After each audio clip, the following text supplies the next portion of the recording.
Saudações, alunos, alunas. Vamos continuar a nossa leitura. Hoje estamos aqui na página 95, dando continuidade, então, né? Trabalho, linguagem e cultura. A linguagem é uma forma de expressão simbólica. Por isso, segundo o filósofo Ernest Cassirer, podemos compreender o ser humano como um animal simbólico. Segundo ele, o ser humano não é bem caracterizado quando definimos como um animal racional, assim como foi dito por Aristóteles, né? Pois essa expressão limitaria a imensidão de coisas das quais somos capazes. Somos mais bem caracterizados pelo ato de simbolizar, que nos abre todo o universo da cultura. Aqui nós temos uma citação da obra de Ernest, Antropologia Filosófica. Razão é um termo muito pouco adequado para abranger as formas da vida cultural do homem em toda sua riqueza e variedade. Mas todas essas formas são simbólicas. Portanto, em lugar de definir o homem como um animal racional, deveríamos defini-lo como um animal simbólico. Desse modo, podemos designar sua diferença específica e podemos compreender o novo caminho aberto ao homem, o da civilização.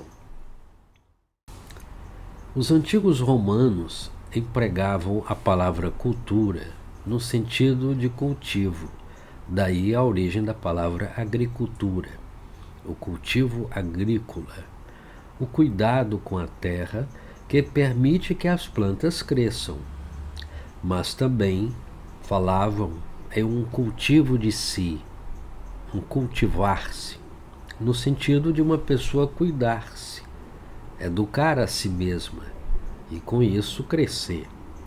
É apenas no século XIX que se difunde a ideia de cultura como a forma de vida própria de determinado povo. Nesse sentido, falamos de culturas indígenas, culturas pré-colombianas, cultura brasileira e culturas europeias, por exemplo. Em termos mais estritamente filosóficos, portanto conceituais, podemos entender por cultura o conjunto de tudo aquilo no ambiente em que vivemos, que foi produzido pelo ser humano. Como vimos no capítulo anterior, Marx associou o trabalho à natureza humana, uma vez que é por meio do trabalho que o ser humano transforma o mundo e transforma a si mesmo. A atividade de transformação do mundo pelo trabalho é justamente o que chamamos de cultura. Percebe-se, portanto, uma estreita ligação entre trabalho, cultura e linguagem. Produzimos cultura ao transformar o mundo por meio do trabalho e expressamos essas transformações por meio da linguagem. Porém, a produção de linguagem é uma forma de trabalho, o que significa que também a linguagem transforma o mundo. Se entendemos por cultura o mundo transformado pelo ser humano e por natureza a parte do mundo que não depende de nós e que não foi transformada por nós, será que existe uma espécie de oposição entre natureza e cultura? De forma nenhuma. O universo humano só pode ser compreendido pelo entrecruzamento de natureza e cultura. Marx também afirmava que a natureza é o corpo inorgânico do ser humano. O corpo humano é a ferramenta do indivíduo. Quando ele transforma um objeto em extensão de seu corpo. Uma pedra afiada em forma de ponta de lança, por exemplo, esse objeto se torna seu corpo inorgâneo. Assim, ao realizar seu trabalho como transformação, o ser humano atravessa o mundo natural e é atravessado por ele. A cultura é a produção desse mútuo atravessamento. Pensando na cultura como um mundo transformado pelo ser humano, Cassirer afirmou que podemos concebê-la como uma trama simbólica produzida pela linguagem. Assim, quando usamos determinada roupa, por exemplo, não estamos apenas cumprindo uma função material de proteger e aquecer o corpo.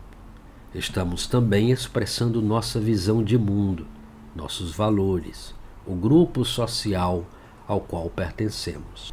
É comum ouvirmos falar em cultura erudita e cultura popular. Por exemplo, a primeira compreenderia as realizações culturais humanas mais complexas, nas artes e no pensamento de forma geral, elaboradas com base no estudo sistemático de realizações anteriores.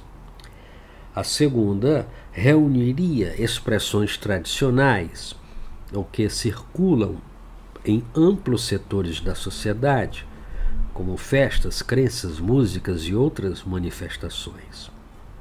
Qual das duas é mais importante?